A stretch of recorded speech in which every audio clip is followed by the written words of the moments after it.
1, 2, 3, 4, 1, 2. If you're wondering why you should know diminished seventh chords, then this video is for you. Hi guys, Yesha here from Yesha Keys, and in this video I'll be looking at diminished seventh chords.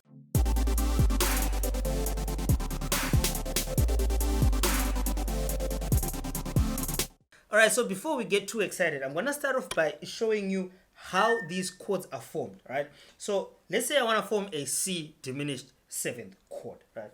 I'm gonna start off on the C major scale. So the C major scale is C, D, E, F, G, A, B, C, right? That's the C major scale.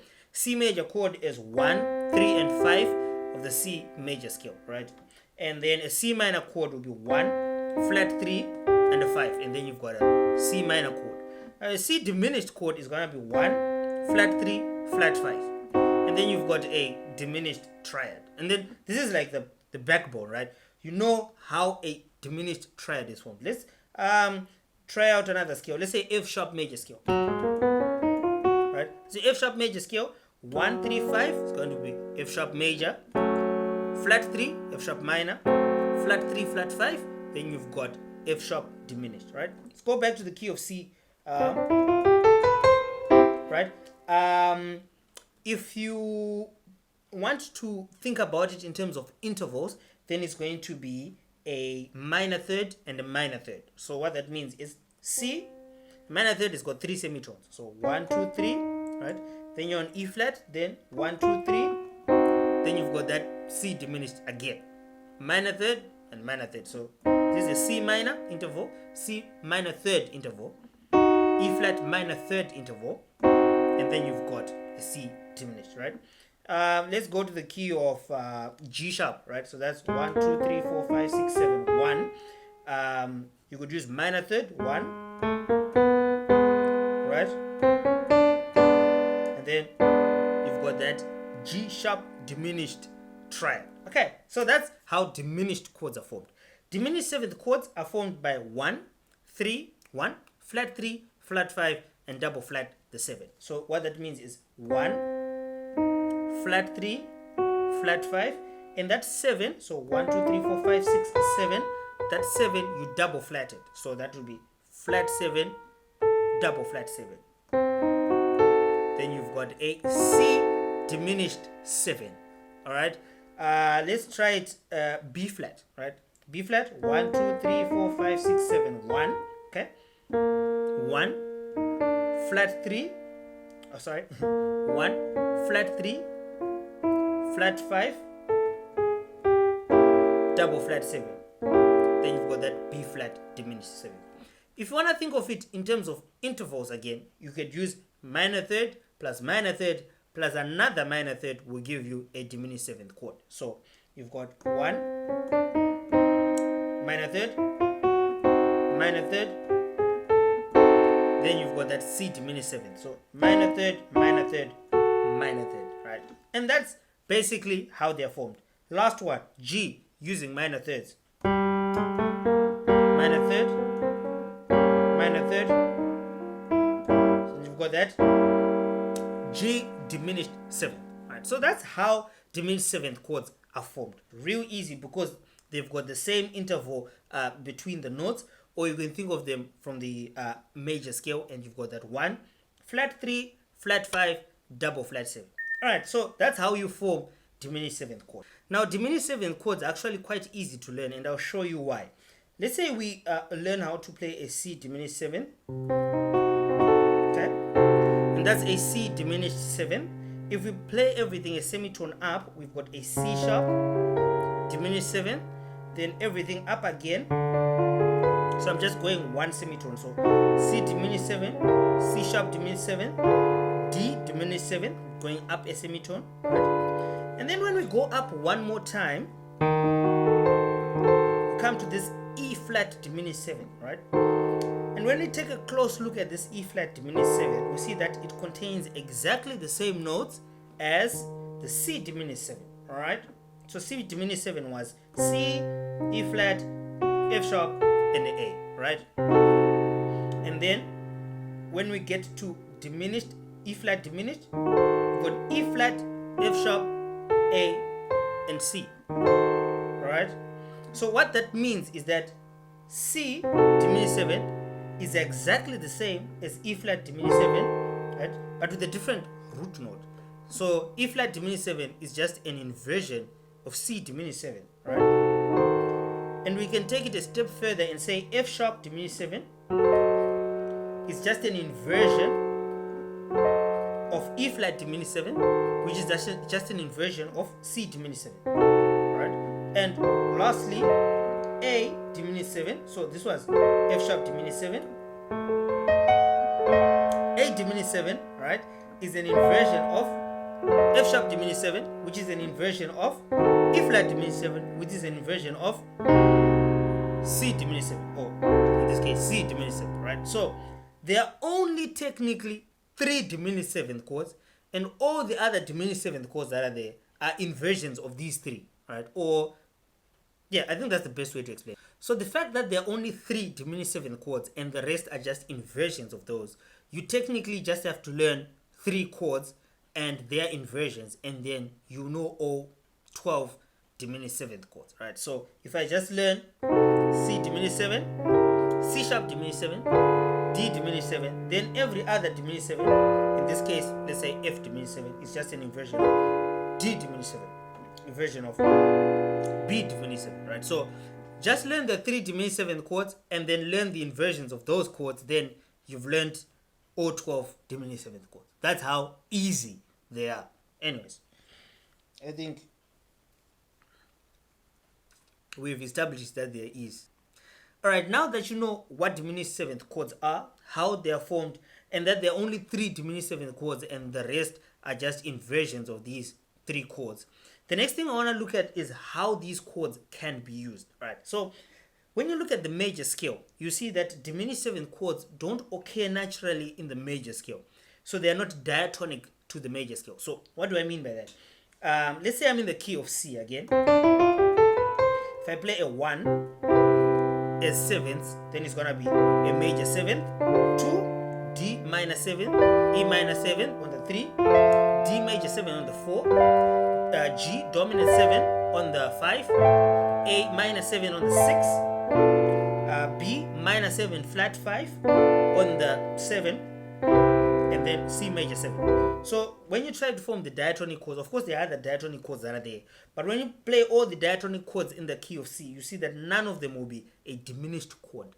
And so what that means is that diminished 7th chords are almost always used as passing chords to take you to a particular key, right? Or to a particular chord. That's the right word.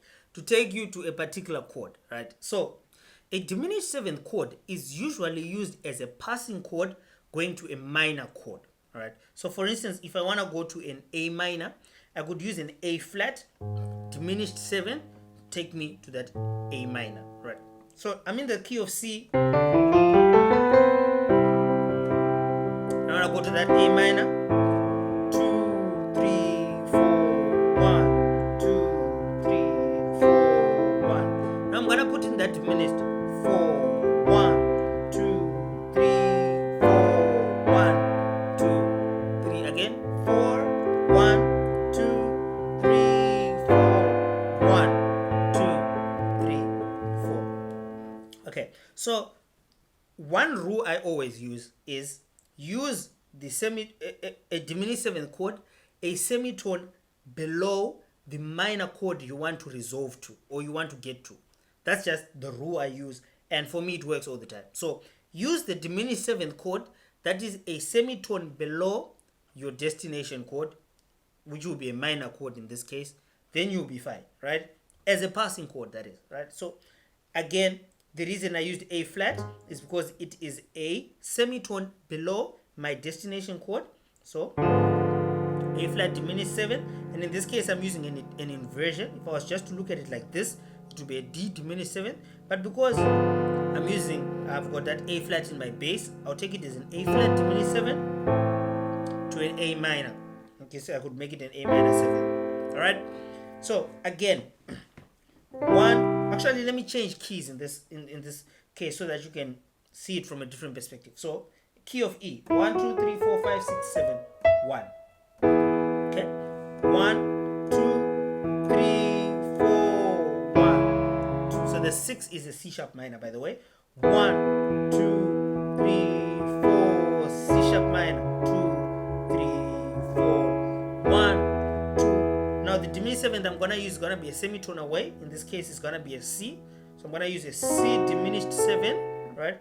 1, 2, 3, 4, 1, 2, 3, 4, 1, 2, 3, 4, 1. If you've got space for 3 passing chords, then you could use 3 diminished 7 chords that share exactly the same notes. So for instance, 1, 2, 3, 4, 1, 2, 3, 4 diminished, 1, 2, 3, 4, 1. That was 2 of them, and then 3 of them.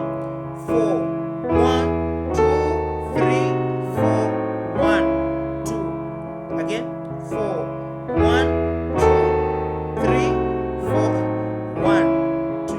One more time. 4.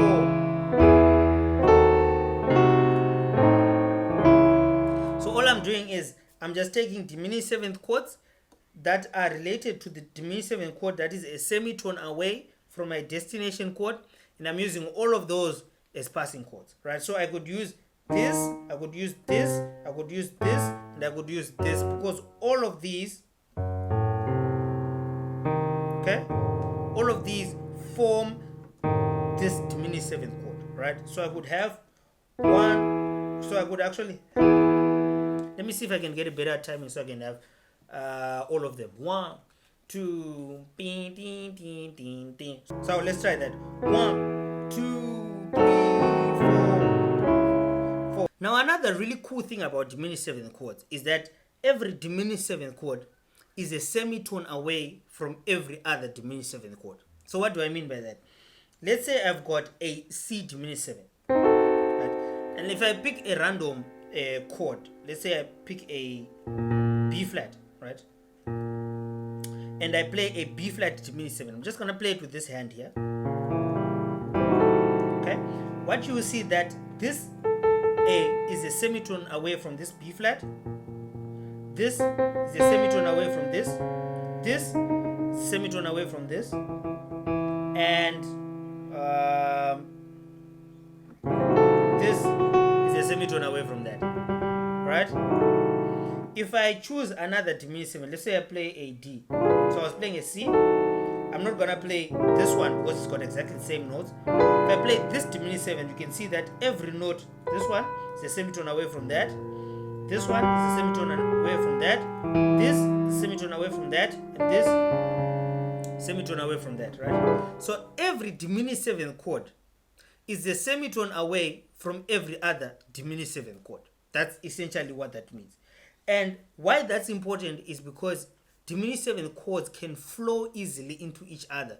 In the same way as a diminished 7th chord that is a semitone away from a minor chord goes into a minor chord, a diminished 7th chord that is a semitone away from a diminished 7th chord can lead into another diminished 7th chord, which can lead into another diminished 7th chord, which can finally lead you to your destination chord. So you can actually just play 100 different diminished 7th chords and they will still work, they will still flow into each other. And this is game changer. And because diminished 7th chords can go into diminished 7th chords, then you could use diminished 7th chords as passing chords to go into other diminished 7th chords, which can lead you to other diminished 7th chords, which will eventually take you to your minor 7th chord, which you want to get to. Let me show you what I'm talking about. Alright, so let's say I'm in the key of E again. Okay, and I want to go to the 6th, right? I could technically use any diminished 7th chord from the 12 that I know. I could use any of them, right? And interchange them and make sure that the last one that I use is of this family and it will lead me to the 6th properly. So I'll just start by just putting 1, right? So 1, 2. Okay, so what I did there, I put a D diminished 7 and then a C diminished 7 because a C is the last one I want to use, right? So the reason I want to use a C is because it's a semitone away from my destination chord. Right? That's the key, right? Okay, so 1, 2, 3, 4, 1, 2. Okay, let's choose another random diminished 7. Let's say I choose this here. Okay, so that would be 1, 2, 3, 4, 1, 2. It will still work. So because diminished 7th chords lead into other diminished 7th chord, you could use any diminished 7th chord as a passing chord to the diminished 7th chord that you want to use. All right, so for instance, again, I could use F diminished 7, right? That would be, and then use C diminished 7, and then resolve. So it all depends on what you want to do. If you've got enough space, you can actually put multiple diminished 7th chords, and it will work, right? So you could. So the bass movement I did there. Okay, so again. So diminished 7th, diminished 7th, diminished 7th to that C sharp minor. The options are limitless. If you like the contents of this channel, please be sure to hit the subscribe button, share, like. Alright, so that's it from me today. This is Nyasha here from Nyasha Keys signing out.